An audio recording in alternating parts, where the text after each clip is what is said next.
ada Allah di tengah kesulitan kita. Setiap kita pasti pernah mengalami kesulitan di dalam kehidupan ini. Saya tidak tahu kesulitan apapun yang sedang saudara alami, tetapi yang pasti ada selalu kesulitan di dalam setiap kehidupan kita ini.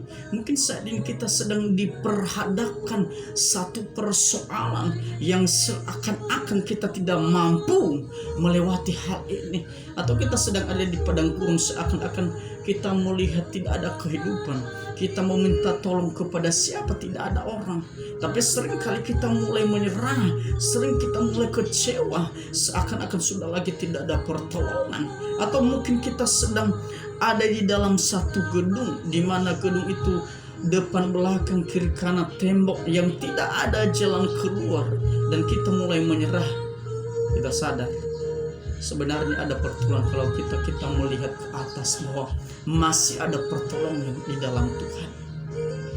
Rasul Paulus menyampaikan di dalam Jemaat Roma pasal yang ke-8 ayat 18, dia berkata bahwa sebab aku yakin bahwa penderitaan zaman sekarang ini tidak dapat dibandingkan dengan kemuliaan yang akan dinyatakan kepada kita. Rasul Paulus mengalami banyak persoalan, tetapi dia berkata bahwa penderitaan, masalah yang kita hadapi sekarang ini adalah masalah biasa. Jadi penderitaan yang sedang terjadi ini, persoalan-persoalan yang terjadi di dalam kehidupan kita, ini hanya persoalan biasa. Kalau Rasul Paulus mampu melewati persoalan-persoalan yang ada, itu karena ada Tuhan di dalamnya. Kita yakin dan percaya dengan keadaan yang sedang terjadi hari-hari ini. Kita yakini bahwa ini persoalan biasa. Apa sih menurut Alkitab tentang masalah-masalah yang sedang kita hadapi saat ini? 1 Korintus pasal 10 ayat 13, dia berkata, pencobaan-pencobaan yang kamu alami adalah pencobaan-pencobaan yang biasa, yang tidak bisa melebihi kekuatanmu. Ini artinya bahwa memang bukti bahwa masalah, persoalan yang terjadi adalah biasa, masalah biasa. Tuhan izinkan masalah terjadi di dalam setiap kehidupan kita. Dia tahu kapasitas kita, dia tahu bahwa kita mampu melewati persoalan yang terjadi hal ini. Tema kita bahwa Allah hadir di tengah kesulitan kita. Apa sih buktinya bahwa Allah hadir di tengah kesulitan kita?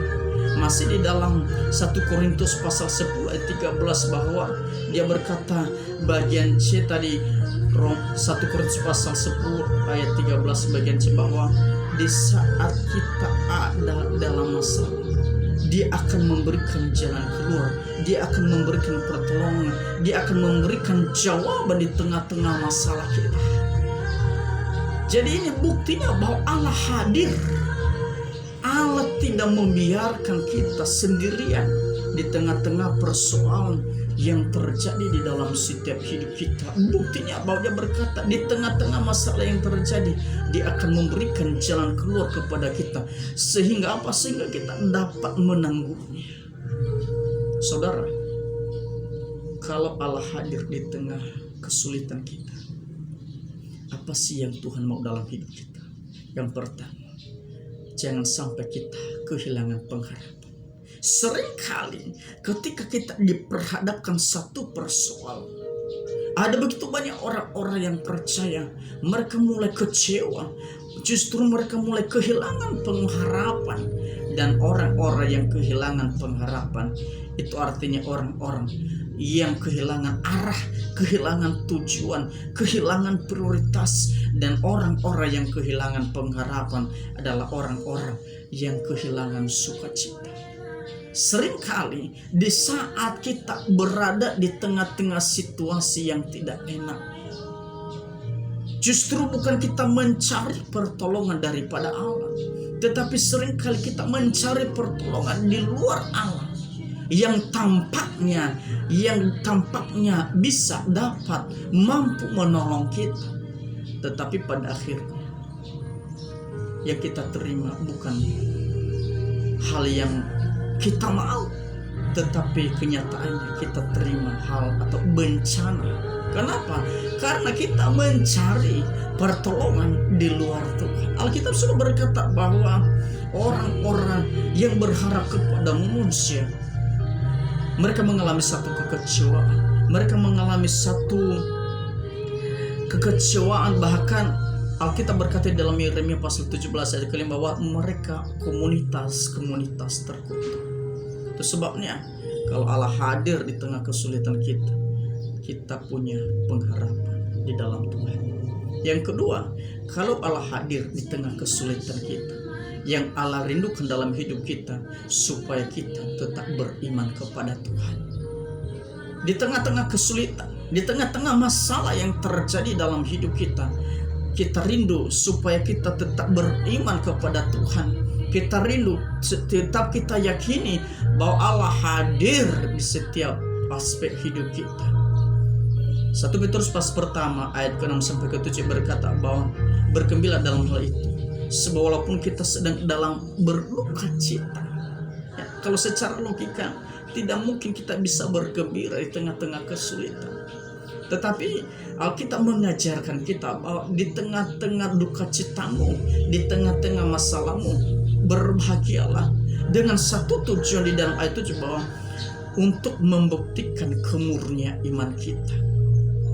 Lukas 18 ayat ke-8 berkata, adakah iman ketika Yesus datang kedua kali?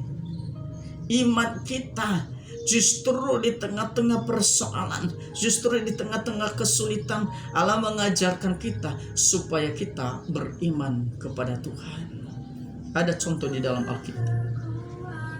Kalau kita melihat bagaimana kehidupan Ayub mengalami satu penderitaan, Ayub mengalami berbagai masalah di dalam hidupnya. Bukan karena dia melakukan hal yang bodoh, bukan karena dia melakukan hal-hal yang tidak berkenan kepada Tuhan. Alkitab mencatat bahwa Ayub adalah orang yang saleh, orang yang jujur, menjauhkan kejahatan. Tetapi Tuhan izinkan hal ini terjadi di dalam kehidupan Ayub dengan satu tujuan, ada rencana Allah apa? Supaya Ayub punya pengalaman bersama dengan Allah.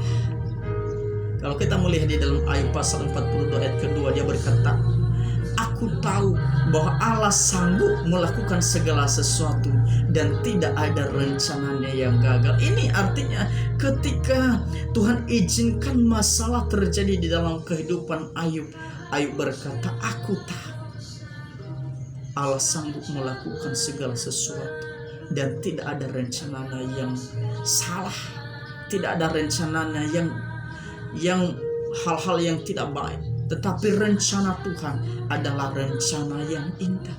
Aku tahu Allah sanggup melakukan. Di dalam versi yang lain, Rasul Paulus katakan di dalam Roma 8 ayat 28, kita tahu sekarang apa? Allah turut bekerja di dalam segala hal. Jadi Ayub mampu mengatakan hal ini karena dia sudah melewati proses yang Tuhan izinkan terjadi di dalam hidupnya.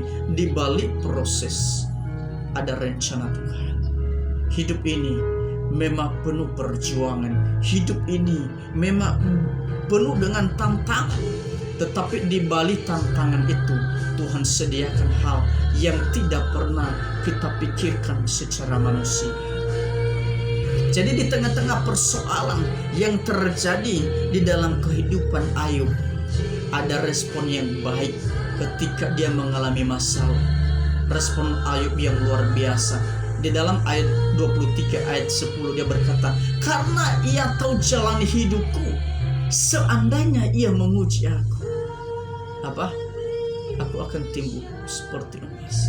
Ini respon yang luar biasa. Di tengah kesulitan, di tengah-tengah persoalan yang mungkin orang lain tidak care dengan dia, yang mungkin siapapun tidak care dengan dia, tetapi dia mempunyai respon yang baik. Di tengah kesulitan dia berkata, karena ia tahu. Apa itu? Karena Tuhan tahu bahwa kalau Tuhan izinkan masalah terjadi dalam hidup, justru aku akan muncul seperti emas. Justru di tengah-tengah kesulitan, imanku semakin bertumbuh.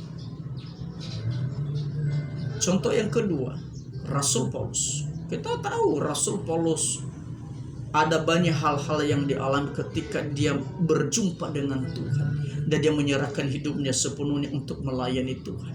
Di situ mulai persoalan, masalah-masalah, bahkan Rasul Paulus di penjara. Rasul Paulus banyak sekali tantangan yang dihadapi, bukan juga karena dia melakukan kejahatan, bukan juga karena dia melakukan hal-hal yang bodoh di tengah-tengah masyarakat, tetapi dia melakukan dia ditindas, dia mengalami masalah bahkan sampai di penjara. Itu karena satu alasan, karena dia memberitakan kebenaran firman Allah. Tetapi respon yang baik, dia berkata, mengucap syukurlah di dalam segala, bersukacitalah di dalam segala hal. Bersukacita, bersyukur itu artinya bahwa satu respon yang luar biasa yang dihadapi oleh yang dihadapi oleh Paulus. Ketika Paulus ada di tengah-tengah masalah, di tengah-tengah penderitaan, justru dia berkata mengucap syukur di dalam segala hal. Memang kata-kata mengucap syukur adalah kata-kata yang indah, tetapi tidak seindah ketika kita menghadapi masalah. Mampukah kita mengucap syukur di dalam segala hal? Efesus pasal 5 ayat 20, ucaplah syukur senantiasa di dalam nama Tuhan. Ucaplah syukur artinya seharusnya kita tetap bersyukur apapun yang terjadi, karena melalui ucapan syukur kita ada mujizat Tuhan yang akan dinyatakan dalam hidup kita.